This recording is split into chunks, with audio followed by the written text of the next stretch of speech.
rated M for mature.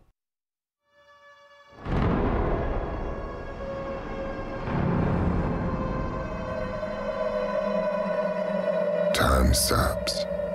I sleep for hours, days, weeks, and when I finally awake, I'm still a creature of the dark.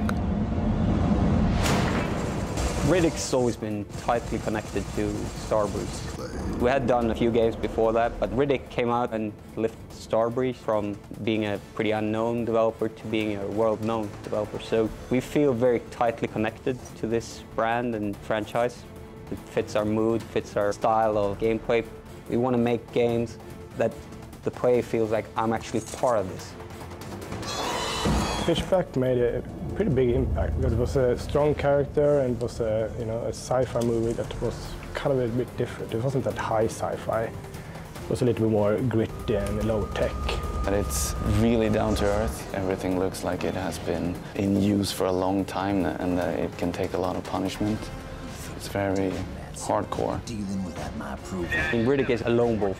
He's doing his own thing. You don't know why.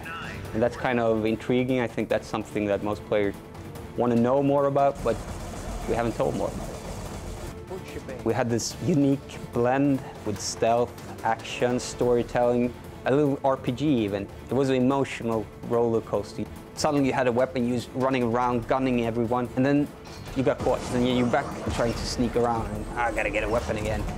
People really liked it, and word of mouth spread, and a lot of people have played it, but it's not backwards compatible on the 360. And we had this opportunity to release it again, maybe, higher resolution, add a few textures, and address all of these niggling issues. Not only because our hardware is better, we can add a lot more geometry. We also learned a lot of things over the years that we can apply now. It feels like going back to something that was in a very good shape and adding extra love. So we've gone through all levels, redetailed them, made them look better. So for players that hasn't played Butcher Bay, it's a game that looks 2009. And for the players that had played Butcher Bay back in the day, it's gonna be worth a revisit because we have done a lot there.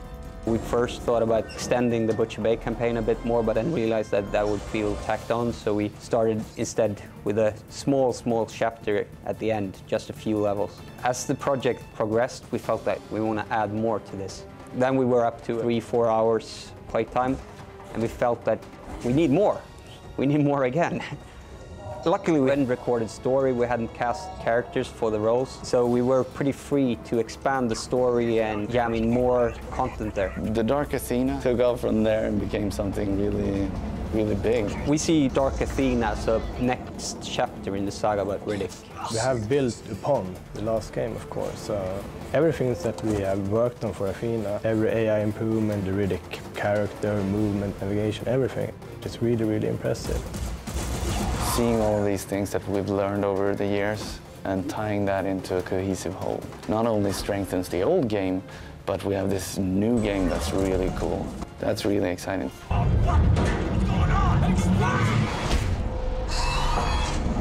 You afraid? I'm not.